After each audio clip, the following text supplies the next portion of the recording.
If you've seen some of my other videos before, you'll know that I'm pretty much tied to a GA style of flying. The whole thing is just designed to fly multiple types of GA aircraft within reason, but I wanted to see what it'd be like if we really start turning the screws and dialing it right into one specific aircraft. And that's a 172. And there's a few things that I'm hoping to get the answers for. Number one, how close can I actually get it with products just off the shelf? Two, can I take it far enough to get a sort of semi-authentic experience? And three, is it even worth it? Worth it in a sense that, will it just end up being far too limited? Now, to make this video happen, Desktop Pilot did come on board, and we'll check out some of their stuff right now. So this is everything that Desktop Pilot have sent through. We won't be reviewing any of this stuff, but I think let's get the table cleared and we'll look at each individual item just a little bit closer before we move over to the computer and go through the actual design of this new dash. So the first one is the parking brake. And like many of the Desktop Pilot products, this does have what looks like a 3D printed case. It's got plastic back and a 3D printed handle, but a metal front. And the parking brake just essentially comes in and out, just like that. The next one, which I am particularly excited about, is the wing flaps. You get your standard 10, 20 and 30 degrees of flaps with this, and it really does have a nice sort of tactile feel, I would say, between those positions. And the same again, plastics around, it's a 3D printed body, but it seems to be a metal face. The next one we'll be putting on the cockpit is the trim wheel. Now, I believe this is going to move up and down with the trim. So I'm interested to see exactly how that's going to work with what looks like an injection molded, high quality trim wheel in the front there. So yeah, pretty nice. Then we have the little Hobbs meter. Now that'll just stick up in the corner of the cockpit. All it's going to do is show you the hours on the aircraft. Not really that functional for a sim, but it's going to look pretty cool on the dashboard. Then we have the starter, or the magnetos, all plastic surround. It's been 3D printed with a metal plate on the front and a metal key barrel. And I believe this is also spring loaded, or it has a spring return. Now, one of the biggest items would be the throttle box. Now, this does have the prop, the mixture, and the throttle with a tension adjustment on the throttle. And the mixture and the prop levers can be pushed for large adjustments, just like in the real plane, and you just twist it for really fine adjustments. So that sort of thing is going to make, I think, a big difference when it comes to trying to replicate or get that authentic feel of flying the Cessna 172. And finally, we've got the fuel tank select switch. Both left, middle, or both, and right. It's also got the fuel shut-off valve. It's a really nice high-quality switch, that. And I also noticed this, I think that might be a light in there, I'm not sure. That would be pretty cool if it is just a little bit of illumination onto the bottom of this panel, because it will sit down lower to the right hand side of the cockpit. So essentially these are all the things we're going to be using from Desktop Pilot, but we do have one more pretty special unit we're going to be chucking on here. And the finishing touch is going to be the semionic lighting panel. Now that will sit off to the left hand side of the G1000s, and you can see there is no back piece to that, so it's definitely designed just to be in a sim dashboard, but it'll be a nice finishing touch. I think it's time to have a quick look at the actual design. We'll go through the layout and yeah, let's go. So this is essentially the design of the dashboard. You can see this outline running all the way around. Got this notch in the middle for where the yoke is going to fit through. We've got both panels for the G1000 and the audio panel.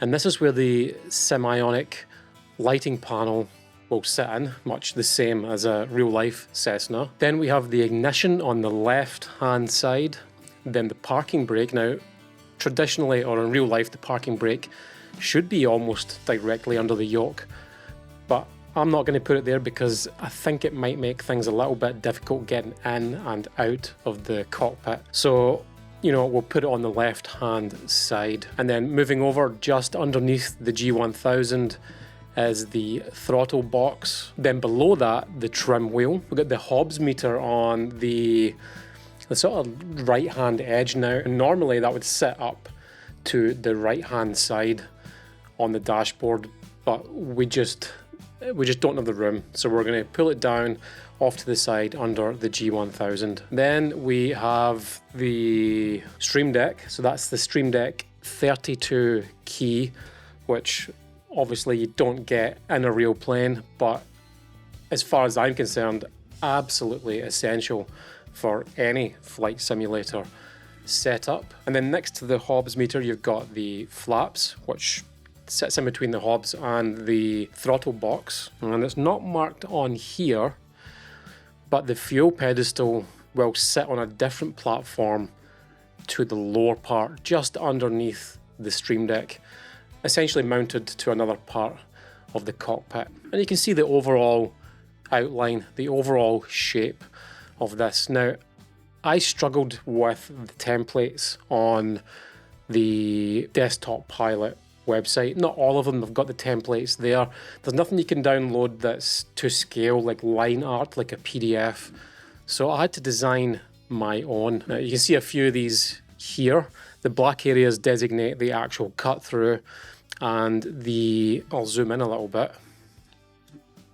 And the dotted line represents the actual external size of each product. Now, shortly after this video goes live, all these elements that I've designed as line artwork, one-to-one scale, if it proves we've got the sizing right for the build that we've just done, and we're just about to go and collect that from the CNC place, if it's correct, I'll certainly put these PDF line art up as downloadables on the website. That should make it much easier for you to mix and match anything you need if you want to build something like this yourself. So this was sent through to the CNC place just like you see it here. They never gave me any feedback on it.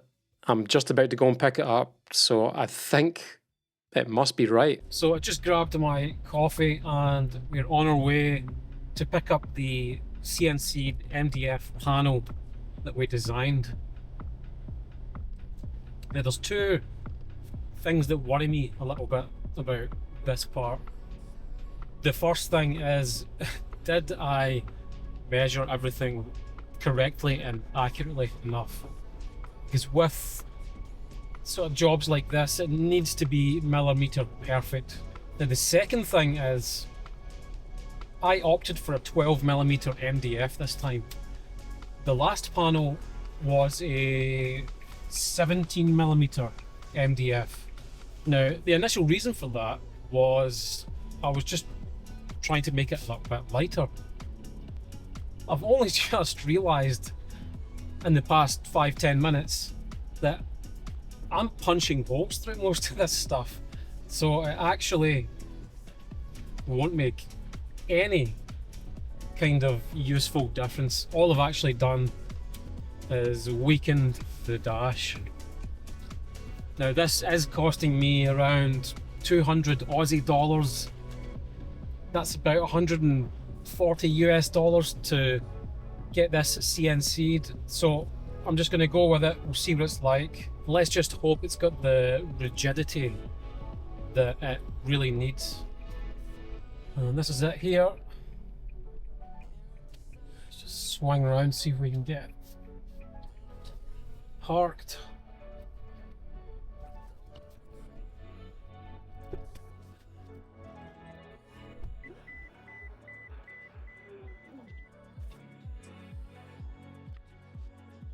I don't know if you can see that, but that is such such a nice job. I hope I've got these measurements right because this looks really nice. There's no way I could have done something like this by hand or with like a jigsaw. Let's get this back, let's get it prepped and on the sim. So we've cleaned it off, and the first thing we're going to do is put a single coat of primer onto the MDF before we do anything else. I'm also using a small foam roller here for this, and I think one of these actually gives you the best and the smoothest finish for something like this, especially on MDF. In terms of colour, this is G-LOC's C30, and we're using a basic chalkboard paint. Now the chalkboard paint is going to give us that ultra matte, grainy finish. It's going to hide a lot of imperfections if there are any, and there should be absolutely no reflections. I've just finished the painting and this is what it looks like. A super smooth, ultra matte, medium sort of grey finish. The electronics are going to look superb once we get them in here. We've stripped back the complete cockpit, apart from the yoke, which is still bolted to the deck. Now, the deck used to be 120 centimetres wide. It's now been cut down to 97 because of the size of the new dash.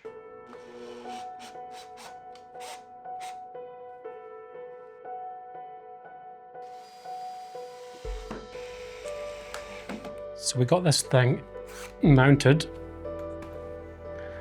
and you can see exactly how it's all kind of going to work. And if I take one of these G1000 panels, should slot straight in there, and it does. So we're going to start fleshing this whole thing out, getting all the electronics on. And this time I'm going to try and do a bit of a better job of the cable management in behind. Okay, the first screw up has happened. Can you remember earlier when I mentioned I hope I measured everything perfectly? Well, the cutout hole is good. You can see that slots in there. But if you look behind and here, this now can't fit because of the yoke. The yoke used to be flush up against the back of the panel, and now I've had to move the yoke back about 2.5 inches to allow clearance in there.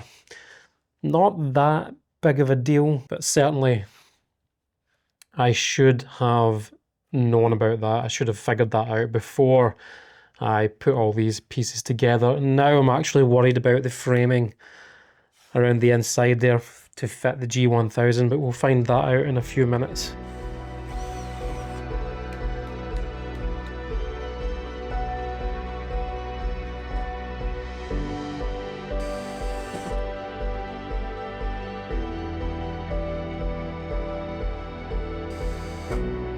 So far we have obviously the Brunner Yoke, we got the semi-ionic lighting panel, the PFD, the MFD, and the audio panel from FlightSimBuilder. Now we're going to start having a look at all of these desktop pilot products and get them in one at a time. Like most of the desktop pilot stuff, there are 4 screws on the front. Now you can pull that out and you'll see it's still connected. So there are 2 little screws on the left hand side that will allow you to pull the module out with it.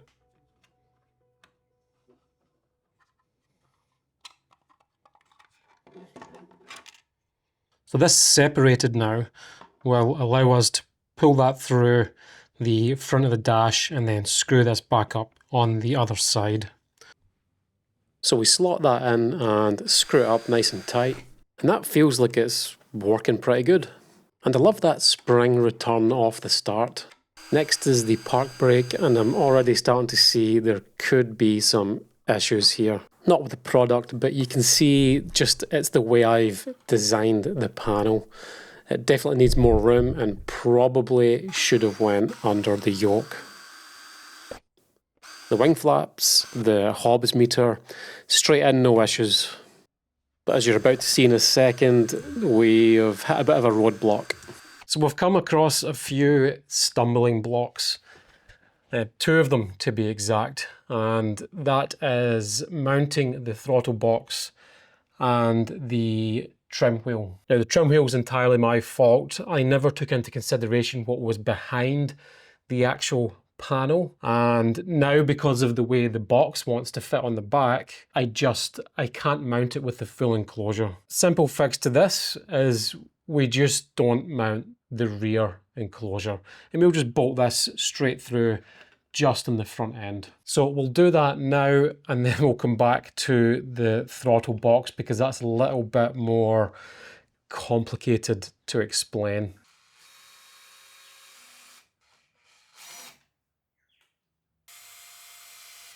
So we have that mounted up on the front end, and it fits in really nice. It looks great on the dash, but I'll show you in behind here. Now I'll pull this light in so that we can get some light on the underside.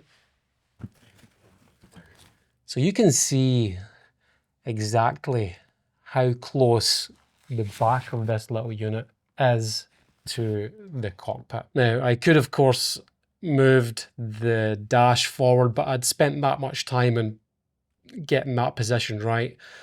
I just wasn't willing to do it, so I'm absolutely fine with leaving the back of this unit sort of bare. Now that takes me on to the throttle box. So I'm going to try my best to explain what the issue is here. Now before I start to explain it, there's always the chance that I'm completely missing something here and I'm being a bit dumb. But here it is. The front plate, you can see here, which screws onto the dash. What happens is these two, this front plate and the rear box, screw together, which is fine, dead easy. But the mixture and the prop, these have to be, you see screw holes there, these have to be screwed in to the back of this box. And I have tried for, I don't know how many times, but I've been there for a couple of hours trying to line these up, push this together and screw it in from the back. I just cannot get it. So the only option for me now, I think anyway, is to cut a portion of the top of this box so that I can slide this in, then line these up and screw them in from the back. It's the only way I can think like how this can be done. So that's what we're going to do next.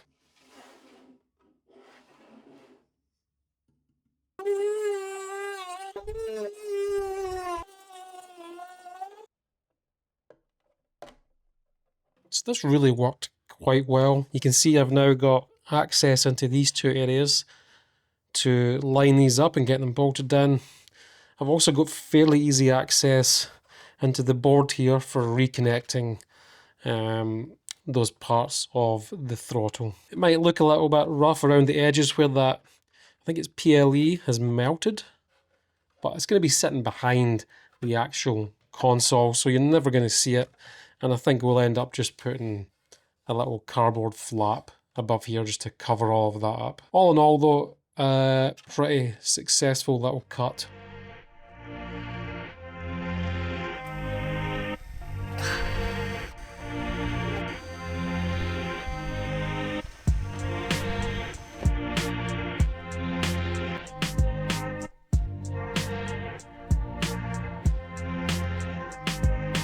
This is really starting to come together. There are a few more pieces left, but essentially we've got all the desktop pilot gear in.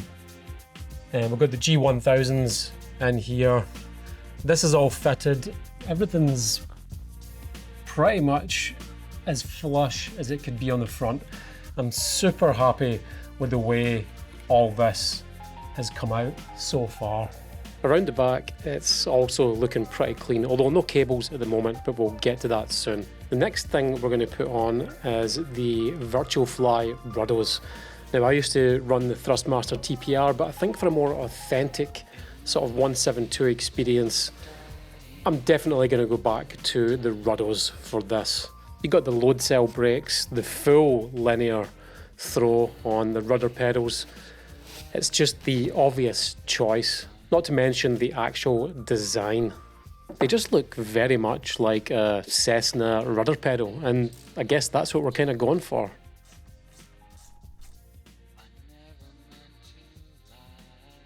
We are really starting to get somewhere now. Finally, we just installed this one, and this is the fuel tank select with the shut-off valve and what I think is a light there. Now, importantly, with the installation of this, I did just drill some, I'll come right round. I did just drill straight through the USB and the power. You can see a little bit of sawdust there. We need to get that vacuumed up. We're kind of finished on this end. What we need to do now is start wiring all of this stuff up. Now, starting off the cable management, we are going to be running everything through two of these particular USB hubs, which is a Takara. Now, you can get this on Amazon. This is one of the USB hubs that I really rate. I never have any disconnection issues. But best of all, it has you can disconnect the USB cable. So you can buy another USB cable for the particular length you need. If say it's like 3 or even 5 meters. In this way, you can avoid using any sort of USB extension cable, which themselves can cause heaps of issues. So I'll put a link to this particular USB hub in the description, and I highly recommend it for any type of flight sim or racing sim.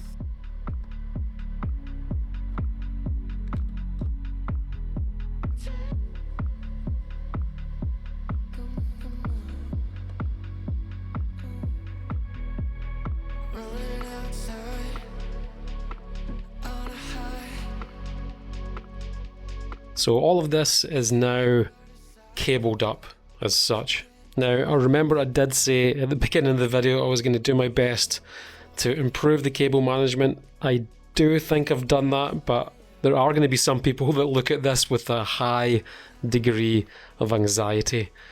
There's just so many cables. I mean, that's a 10-port USB hub and a 7-port USB hub. So there's 15 USBs altogether, plus all the power leads and the HDMIs. Now, an important note is both the HDMIs for the G1000s run into this pluggable HDMI to USB converter, and then that runs in to the USB hub. And now we're going to set our sights on the hood or the glare shield, which will cover across the top here with some nice underlighting. And maybe we should also clean up a little bit. So we're going to use this kind of compressed cardboard for the glare shield. And we've got everything measured up, marked up, and now we're going to cut it with a Stanley blade. It does take a few cuts to get through this, but you know, you get a fairly clean finish at the end.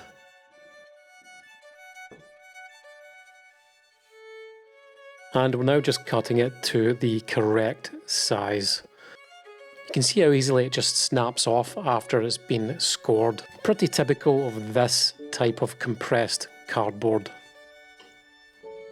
Onto the top of the dashboard it goes. We're just going to line it up here, get it ready for the screws.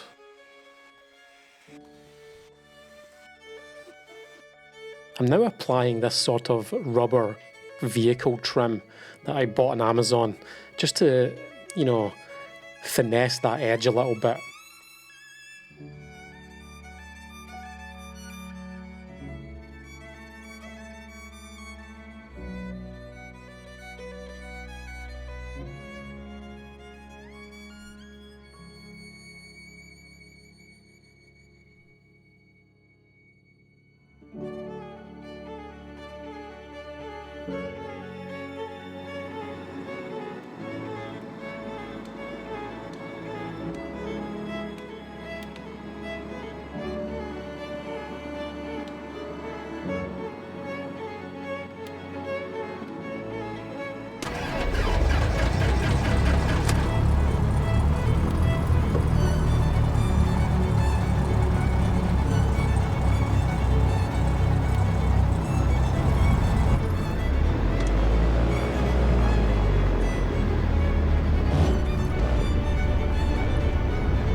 this is it.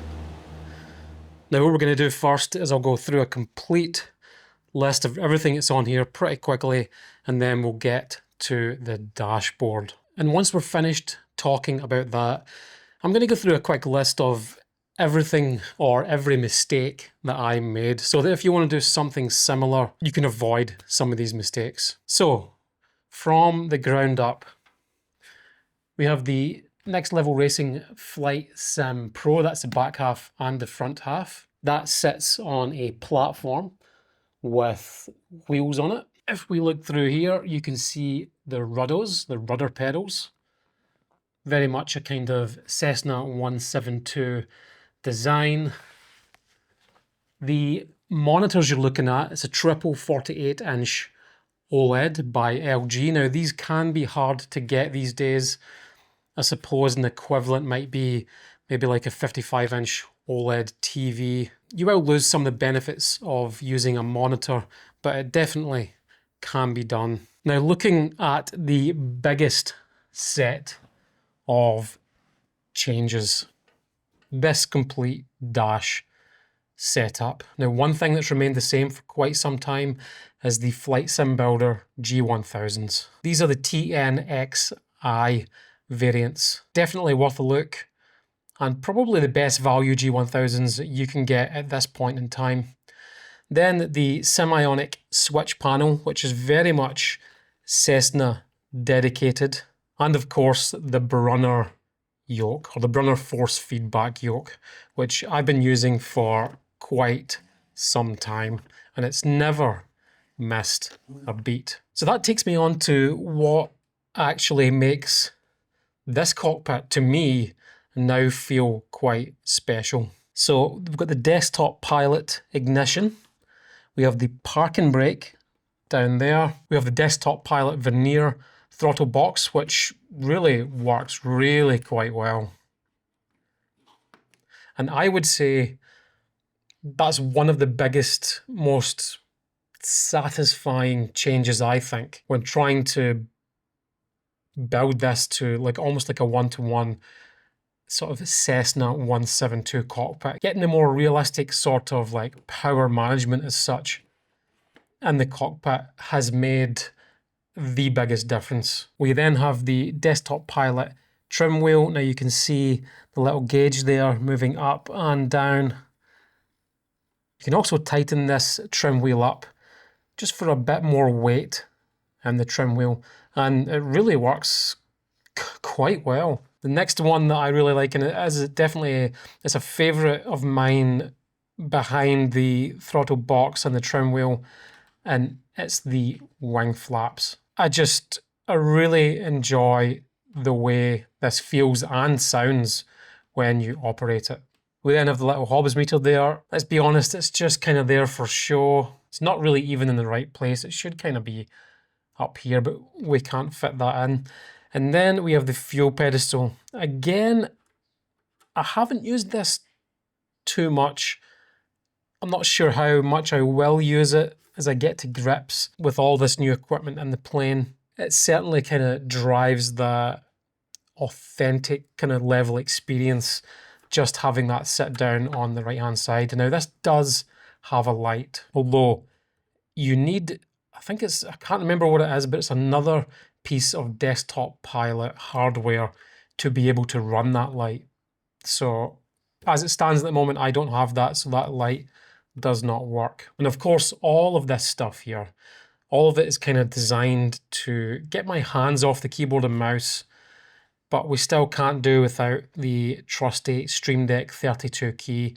And that is also, like you saw in the video, implemented direct into the dash. Now the way I like to set this up is on the left hand side I've got system operations, as in the computer system. On the right hand side it's all about replays and controlling the replay system in X-Plane, and then anything in the middle, aircraft specific if I need it. And then to the right hand side, or down to my right, we have the keyboard with some magnets, so that snaps on there quite nice, and the mouse, which I really try to avoid using. Now you can see we've managed to get a semi sort of one-to-one feeling with what we can see on the screens, and it does give that kind of life-size feel as we're sitting in here in the GA parking in Gold Coast. And the fact that I'm using X-Plane for this, or that kind of needs its own video itself. But all I can say is, for flying or building, or cockpit building anyway, X-Plane is it's a far less frustrating experience once you get your head around the fact that you're not going to get the same sort of graphical fidelity as you might get in Microsoft Flight Simulator. Get your head around that and you're just in for a much, much easier time. And to be honest, ever since Microsoft Flight Simulator 2024 got released, I just found myself more and more in X-Plane.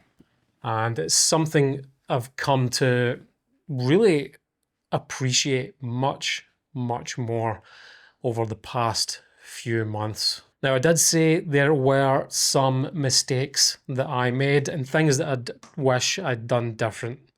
And that's what we're going to cover right now. So, mistakes. I certainly made a few on this build. The biggest one, clearly the biggest one, was I opted for 12mm MDF.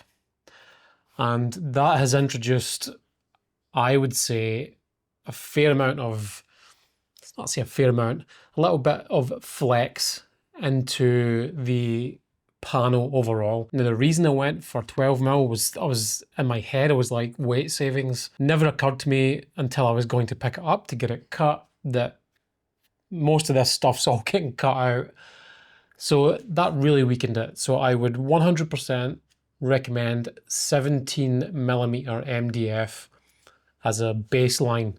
That's what I built my previous one on, and it was pretty good, and I'm pretty disappointed in myself for building that with 12mm, sorry. Next was the decision to put the parking brake to the left-hand side. When I was designing it, it seemed to me to be a good idea. I thought I was keeping it out of the way. Once I've got the dash in there and actually using the cockpit, I've realized that not only would the parking brake fit quite easily directly under the yoke where it should be, but having it to the side, I'm continuously knocking my knees on it, getting in and out of the cockpit. Not only that, it does cover up part of the ignition. So that kind of pissed me off a little bit. So if I was doing this again, I'd have the parking brake directly under the yoke. I would move the ignition up a little bit, and then I would cut off this bottom section. And mistake number 3 would be not measuring the protruding parts of the electronics on the back side of the panel. You saw earlier in the video where I had to move the Brunner Yoke maybe an inch and a half, or maybe even 2 inches back, so I could fit the switch panel in. And again, I just completely forgot about that. It never even crossed my mind to check that sort of stuff. And that caught me out on 2 occasions. So obviously we just talked about the switch panel, but then the trim wheel. Now the trim wheel you see on here right now has no rear box on it. That's because something very similar happened. It was actually the cockpit itself getting in the way. Now if I had measured that sort of stuff, or had taken that into account at the beginning, I would either have moved the full unit down slightly, or moved the actual cutout for the trim wheel slightly lower, and that would have fixed that issue. Although the trim wheel was absolutely fine without the box, but yes, that was a mistake. Mistake number 4. You can see the fuel pedestal at the bottom, and I showed you where I drilled a hole through for the USB cable. If I was doing this again, I would cut that shape out of the bottom of the panel and have the fuel pedestal slide through so you can only just see the front of the panel coming out. I think that would have been a much, much neater finish. As far as everything else went, it was all pretty good. I did have a larger radius on the curve on the edge than my previous panel had. That avoided any cracking of the glare shield, which is good. The 20 centimeter reduction in width is nice because it actually fits much more with the Cessna dash on the screen. And now I can clearly see out that bottom left-hand corner. So the decision to cut that width off was the right thing to do. Now, in terms of what this is like to fly, because inevitably this is going to stop me flying all sorts of other GA style aircraft. I'm very much stuck with a 172. And I don't know where this is going to head in the next few months, but what I can tell you is right now, the experience of flying with a cockpit that's so dialed into one single plane like this is quite incredible. It just feels way more intuitive and fun to fly. It's actually exceeded my expectations, but I do have it in the back of my mind, you know, I'm still wondering, am I going to feel the same in 2 or 3 months' time? And I really don't know. But what I do know is right now I've almost fallen in love with flight simulation all over again, having such a setup that's just so dialed in to one particular plane. And if you're sitting there watching this video thinking that's something that you would like to do, I highly, highly recommend it. And there's actually one guy on YouTube that's taken it way further than this, and that's Cessna. So I'll put a link to his channel in the video. And if you want to go and check out what he's done, it kind of blows this out the water, to be honest. As always, if you've got any questions about anything you've seen in here, drop me a comment and I'll do what I can to help.